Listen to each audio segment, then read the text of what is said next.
Because he was so beautiful, these drunk and intoxicated men would pick him up, thinking he was a woman. Wellington at 8 was unlike any other boy in his neighborhood.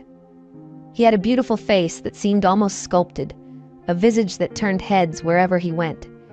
But it wasn't just his looks that set him apart. It was his love for makeup. Often, he would sneak into his mother's vanity, experimenting with her lipstick and brushes, his little hands deftly applying red lipstick with a precision that would surprise even a professional. Makeup was his solace, his escape from a world that demanded he be something he wasn't. His parents, Mr. and Mrs. Dambicki, were far too busy to notice the emotional needs of their only child. Mr. Dambicki was a stern disciplinarian who believed that academic excellence was the only path to success. He had been raised in a harsh environment himself, disciplined mercilessly by his own father, which he believed had molded him into the successful engineer he was today. To him, Wellington was destined for the same path, and he only paid attention to his academic performance, determined that his son would surpass all his peers. The burden of his father's expectations weighed heavily on Wellington. Every day he was reminded that he had to outperform his classmates, who his father deemed his enemies. As a young child, Wellington received massive beatings from his father, who would bruise his face and body if he dared to fail his assignments or exams. The constant pressure and beatings turned school into a battlefield, where Wellington fought not just to succeed, but to survive. In a world where failure meant pain, Wellington turned to the one thing that brought him comfort: makeup. Since his early years, whenever his father's beatings left scars in his face and body, Wellington would rush to his mother's makeup kit, using foundation to cover the bruises, applying blush to give his cheeks some color, and topping it all off with his favorite red lipstick. He loved the way it made him feel, beautiful, powerful, in control of something, at least for a while. His mother, who had caught him with makeup once or twice, paid little attention. She was too busy with the multi-million-naira business her husband had set up for her, a business she felt indebted to him for. She never challenged Mr. Dambicki, never intervened, and simply hoped that Wellington would outgrow what she saw as a childish phase. One day, as Mrs. Dambicki chatted with her friend in the living room, Wellington passed by, his face carefully painted with the bright red lipstick he loved. Her friend was shocked. "Can't you see your son?" she asked. "Why is he wearing makeup?" Mrs. Dambicki brushed it off with a laugh. "It's just a child's thing. He'll outgrow it." "But you should stop it before it becomes something else," her friend warned. Mrs. Dambicki sighed. "I have no real say when it comes to Wellington. I was just a poor girl who married into the Dambicki's wealthy family. I don't want anything that will turn my husband's anger towards me. Who am I to interfere?"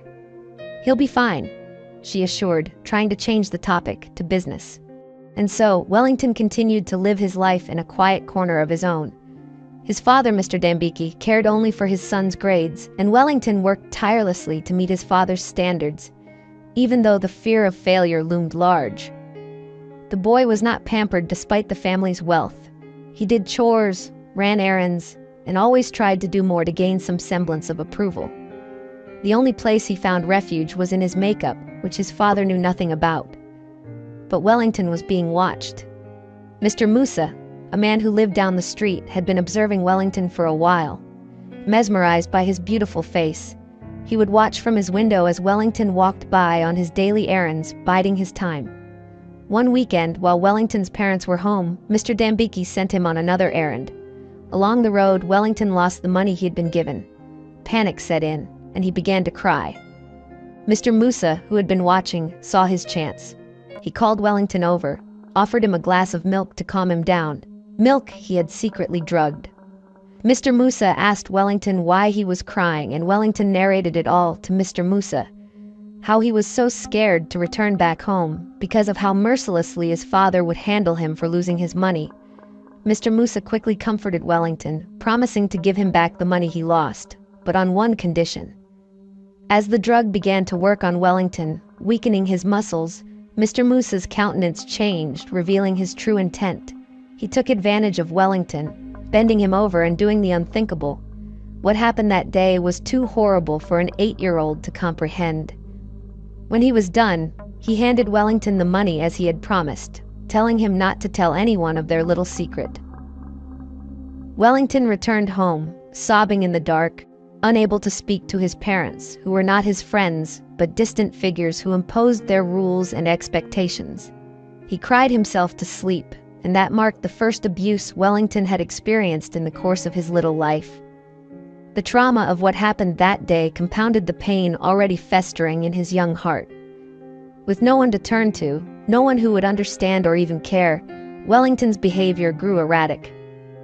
At school, he became aggressive, lashing out at classmates, seeing in them the enemies his father had told him about. One day, in a fit of rage, he broke another student's head during a fight. He was expelled, labeled as a problem child. When the school reported the incident to his father, Mr. Dambiki was furious. He scolded Wellington harshly, vowing to teach him discipline the hard way. He decided to send Wellington to his strict aunt in the village, a woman known for her rigid ways. Wellington was to stay there until he was fixed, not allowed back until he had been disciplined properly. His aunt was cruel, and her daughters were no different. They mocked Wellington, made him do all the farm work. He was the one selling their Gary at the market under the scorching sun each day. And sadly, they often forgot to leave food for Wellington before he returned from the market each day, thereby forcing him to drink Gary every day and sleep hungry in the cassava barn. They called this discipline. One day, as Wellington was returning home from the market, 3 male touts, smoking and loitering around an uncompleted building, called him over. "Why your face fine like this?" They taunted. What happened next was another unspeakable violation. They told Wellington not to scream or make any noise, else they would kill him in that uncompleted building, and no one would know. It turned out these men were gay, and so they decided to abuse Wellington all over again, while they took turns. One watched outside to make sure no one was coming. When they were done, they gave him some money afterward, as if that would make up for what they had done.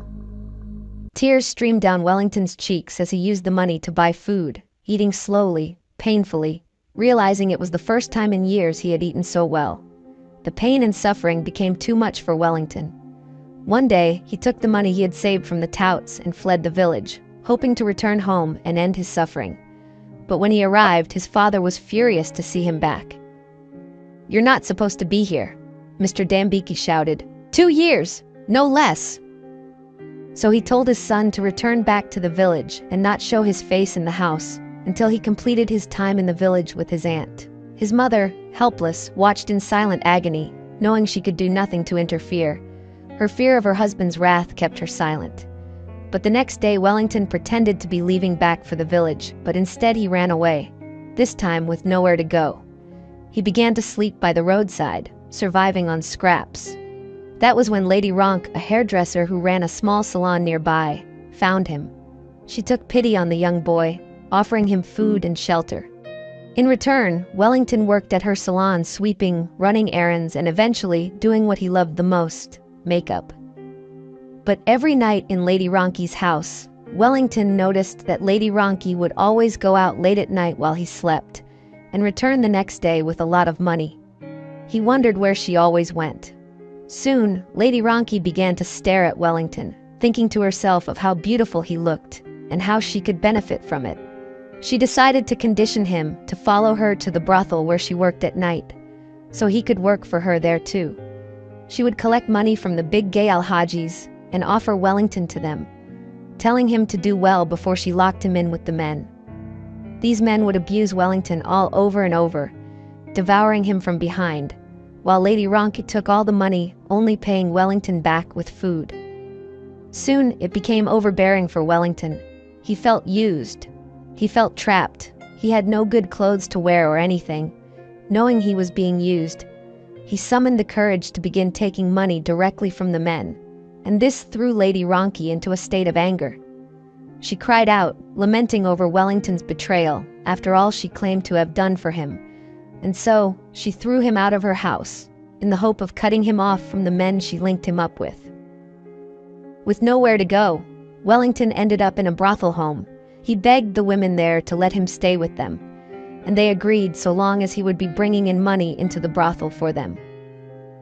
and so this marked the beginning of Wellington's new life as a prostitute. In the brothel, being surrounded by people who had also known suffering, Wellington found some semblance of peace. He dreamed of saving enough money to open his own makeup store one day, a place where he could be himself without fear. He clung to that dream with all the hope left in his young heart, believing that someday he would leave the shadows of his past behind and step into a future where his talent, not his pain, defined him. Years passed, and Wellington began to wear his identity open for all to see. He grew up in the brothel and was fully identified as a woman. He would go with the girls and stand on the roadside where drunk men would stop at night to patronize the girls. Because he was so beautiful, these drunk and intoxicated men would pick him up, thinking he was a woman. When they get to the hotel room, Wellington would give the straight men a condition that they should go straight to the point and enter him from behind. He would not allow them touch him or do any form of foreplay with him in order to prevent them from finding out he was not truly a woman. And if anyone refused, he would walk out on them and return their money. Because these men were drunk, they won't notice that they were being cheated and that they were not actually with a woman, but a man. And so they would always do his bidding. One day, while Wellington was walking with his mates on the street, they came across a poor old woman begging by the roadside. While the others paid her no attention, Wellington felt a pang of pity for the woman. He returned later that day to give her some money, and this became a regular habit. As time went by, they became friends. Wellington took the helpless old grandma to a building still under construction where she could find shelter. He would bring her food and feed her, day after day. The old woman was so grateful. She felt like she had found a son in Wellington. Normally, people would laugh at Wellington whenever he walked by because of his appearance. But to the old woman, he was a savior.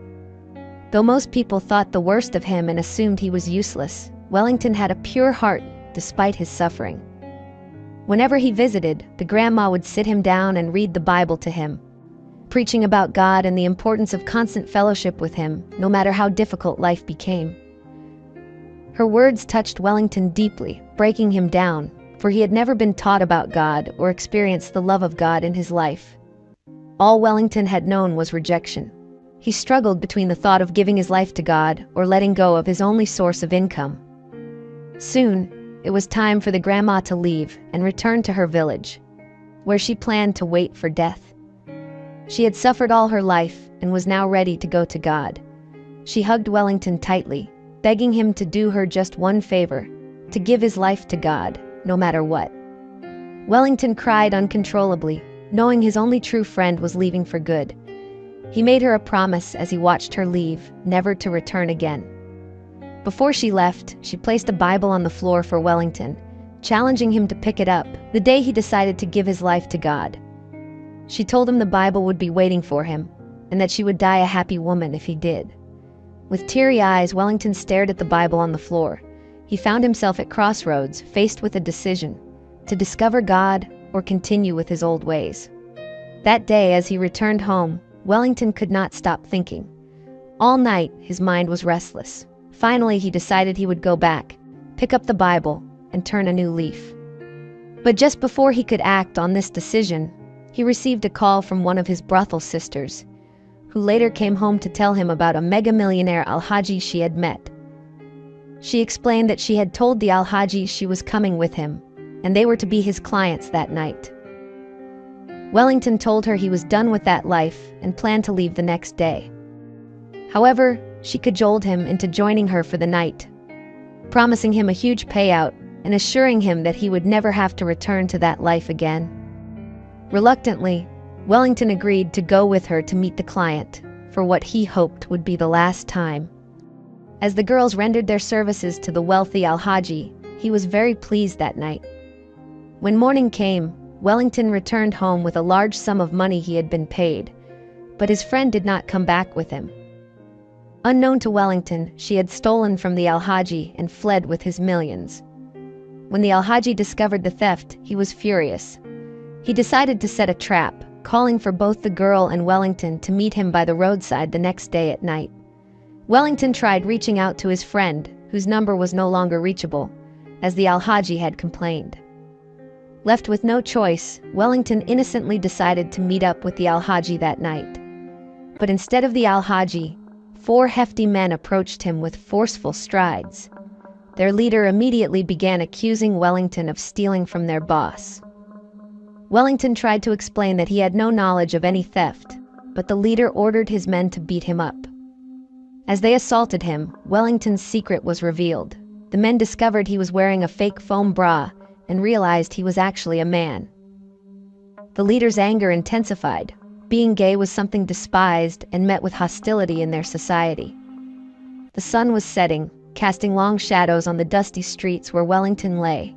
His body, beaten and broken, was sprawled lifeless on the ground, his once beautiful face now bruised and battered beyond recognition. Blood pooled beneath him, staining the earth, a stark contrast to the colorful makeup he once loved to wear. His eyes, now closed forever, held the faintest hint of tears, as if in his final moments he had glimpsed the promise he would never get to fulfill. The day before, Wellington had been filled with hope. For the first time, he had considered the possibility of a different path, a life where he could finally be free of the chains that had bound him for so long. He had stared at the Bible the old woman had left behind, its cover worn and pages yellowed, yet it seemed to glow with a promise of something new. He was torn between the allure of quick money from his dangerous life and the peace he felt in the presence of the grandmother who had become like family to him, the only one who had ever truly seen him for who he was. But Wellington's heart had been heavy. As he tossed and turned on his bed, he thought of the grandmother's words, "Give your life to God no matter what." Her voice echoed in his mind, soft yet firm, a plea wrapped in love. She had hugged him so tightly before leaving, her frail arms conveying a strength that he had never felt from anyone else. He had promised her he would try, and he intended to keep that promise. He had resolved to pick up that Bible and start anew, to choose a different life. But fate, it seemed, had other plans. His sister's unexpected visit had been a test of his will. She had lured him back into his old ways, just for one last night. He needed the money, she had insisted, to finally escape the life that had trapped him for so long. Wellington had hesitated, torn between the promise he made and the desperate pull of what felt like his only option. Just one last time, he had told himself, then I'll be free. But on the night of his last escapade, everything went wrong.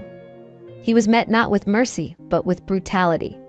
The men had descended upon him, fists raining down like thunder, their words like knives.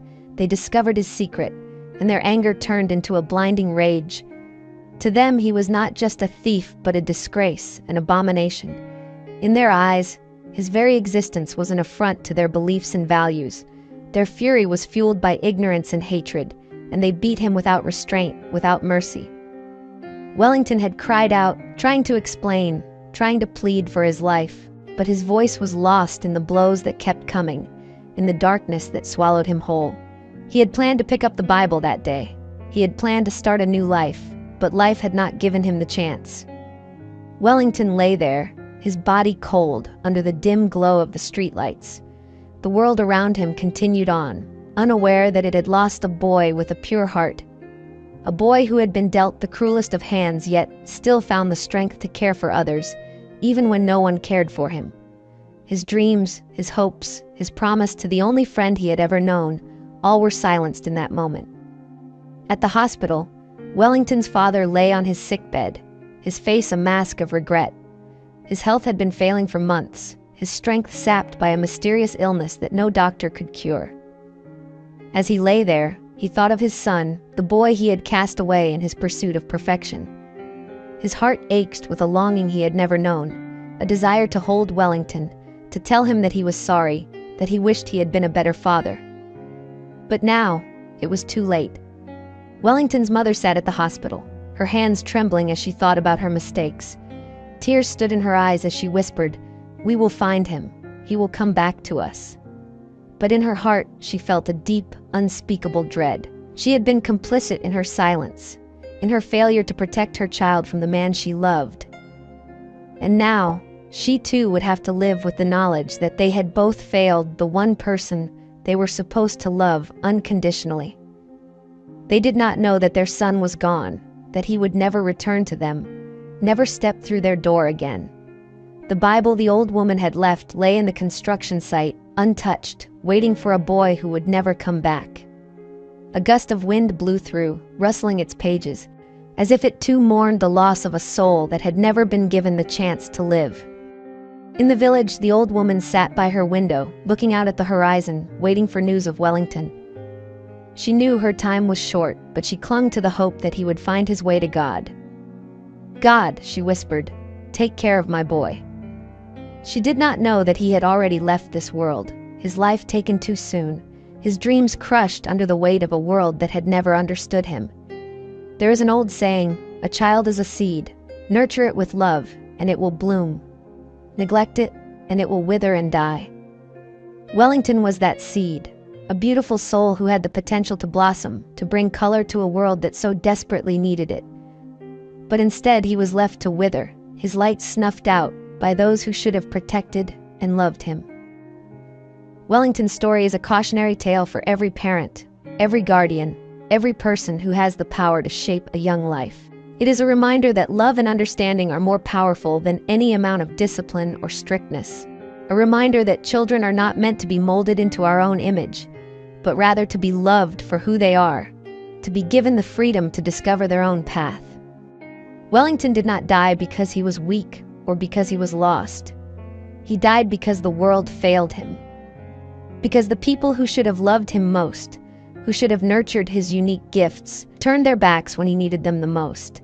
May his story be a lesson, a call to action to every parent and guardian. For a child is like clay. It takes the shape of the hands that mold it. Let those hands be kind, let them be gentle, let them be filled with love. For in the end, it is not the child who fails, it is the world that fails the child. And so Wellington's name fades into the quiet of the night, a name that should have been remembered for his gifts, his kindness, his beauty. Instead, it is remembered for a life cut short, a promise unfulfilled. The wind carries his story, hoping it reaches the ears of those who still have a chance to make a difference, to save another Wellington from the same fate. The Bible, left in the dirt, waits for another hand to pick it up, a hand that might find in its pages the peace that Wellington never could. Thank you so much for watching. Please do not forget to leave a like, share, and comment on this story. A big thank you to my amazing family, and until we meet again, stay blessed, and I'll see you in our next story.